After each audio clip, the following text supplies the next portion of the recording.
Welcome back to our channel. So today we'll be reading another little golden book called Walt Disney's DuckTales, The Secret City Under the Sea. Walt Disney's DuckTales, The Secret City Under the Sea is by Paul S. Newman, and it's illustrated by Bill Langley and Annie Guenther. One lazy summer day, Scrooge McDuck was reading an article in the Duck Book Times while his three nephews played a game. Suddenly, Scrooge interrupted the quiet with a shout.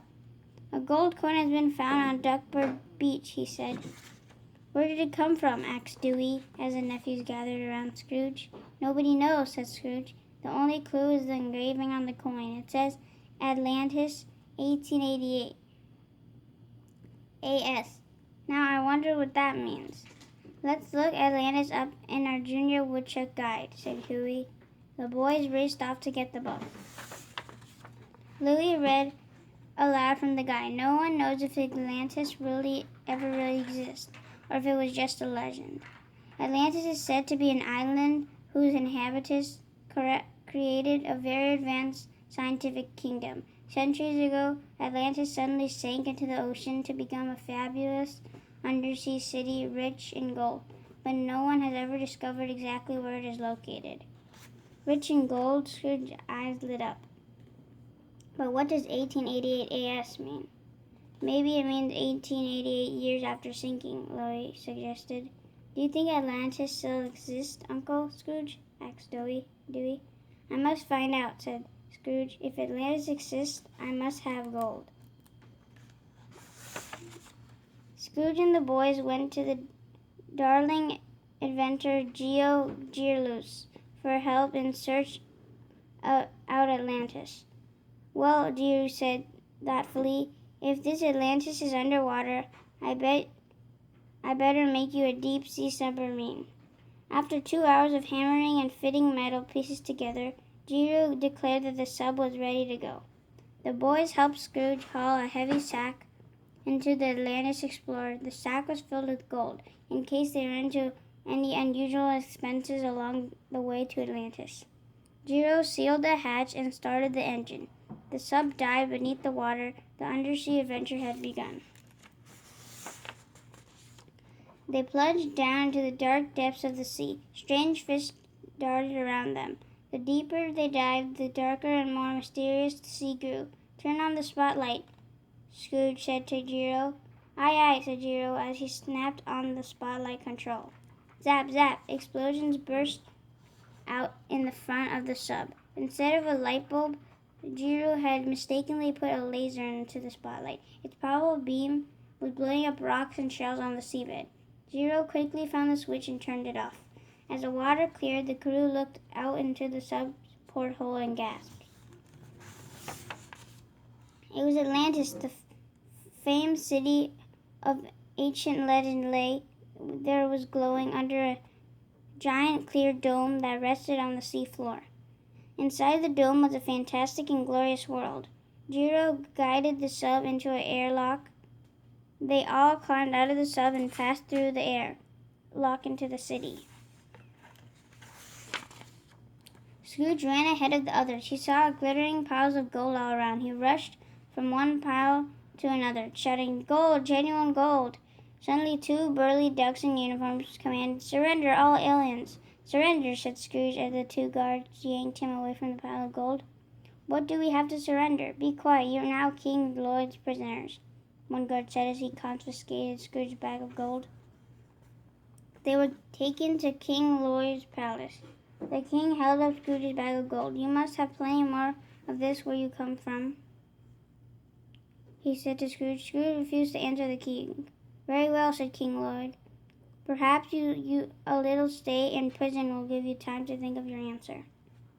"Take them away," he ordered the guards. The guards led the explorers into a basement of the palace. They opened a heavy door and locked the crew in a gloomy prison cell.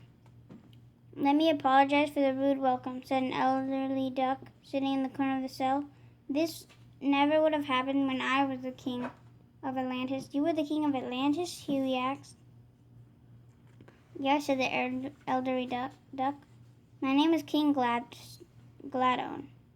Then he told them the amazing history of the ancient city under the sea. Thousands of years ago, King Gladone began, Atlantis sank beneath the sea. Luckily, there were brilliant scientists who discovered a way to make artificial air by using pure gold and underwater elements. This machine here produces all the air for Atlantis. In order to maintain the air-making process, we Atlanteans must keep mining gold.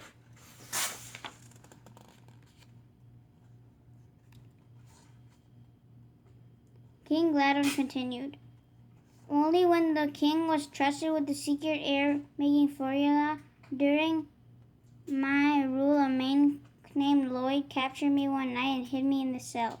The Atlanteans thought I was dead. Lloyd said he had made the air-making formula, so they had named him king. Then the evil times began for Atlantis. Now King Lloyd makes everyone work hard and harder searching for gold. King Gladon said sadly. He wants more gold for himself to make gold crowns and jewels, and he leaves just enough so we can keep breathing. But I have refused to give him the secret formula, which is why he keeps me alive. I'm the only person in the world who knows how to run this machine. I wish we could help you, said Scrooge, but there doesn't seem to be any way out of this place. I know, said King Gladon, but I'm afraid King Lloyd will soon use up all the gold and our city will be destroyed.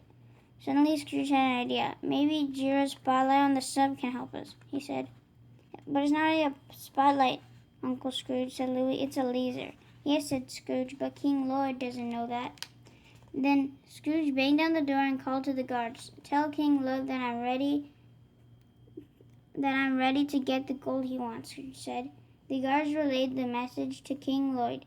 Then they returned for Scrooge. You may go and get the gold, the guard said, but the rest of your crew shall remain here as hostages until you return. Scrooge guided the sub out of the airlock. As soon as the sub was in water, Scrooge switched on the laser. He aimed its penetrating beam on the giant dome over Atlantis. Zap, zap, the beam burned a hole in the dome. The dome is leaking, cried Atlanteans. Everyone panicked and began to run away. King Lloyd shouted orders as his guards tried to stop the water from flooding the city. While the guards were busy repairing the leak, Scrooge sneaked the sub back into Atlantis. Scrooge dashed back to the prison. He found the key to the cell and opened the door, releasing Jiro and the nephews and a grateful King Gladon. Now we must capture King Lloyd and save the people of Atlantis, said Scrooge. Follow me, boys. As they walked toward the palace, the crowds went wild. Look, someone cried, it's King Gladon, he's alive. When the Atlanteans saw their beloved former king, they cheered. Then the overpowered King Lloyd and his guards threw them in prison. After making sure the leak was repaired, King Gladon mounted his gold throne. How can I ever thank you? He asked Scrooge. With a big grin, Scrooge looked at the piles of gold nearby. Well, I'm sorry, Scrooge, said King Gladon, but we need all your gold in order to keep breathing. You understand, don't you? Scrooge nodded his head as his own bag of gold was returned to him. Back in Duckburg, Scrooge stared at his sack of gold. This is all I have to show for all that trouble, and this is the gold I already had. But we had an exciting adventure, Uncle Scrooge, said Dewey, and we rescued the people of Atlantis and King Lloyd. From King Lloyd, added Huey. We certainly did, Scrooge agreed, and that's the best reward ever. Thank you for watching our channel. We hope you enjoyed Disney's DuckTales, the secret city under the sea. Stay tuned for more book reads coming soon. Take care. Bye.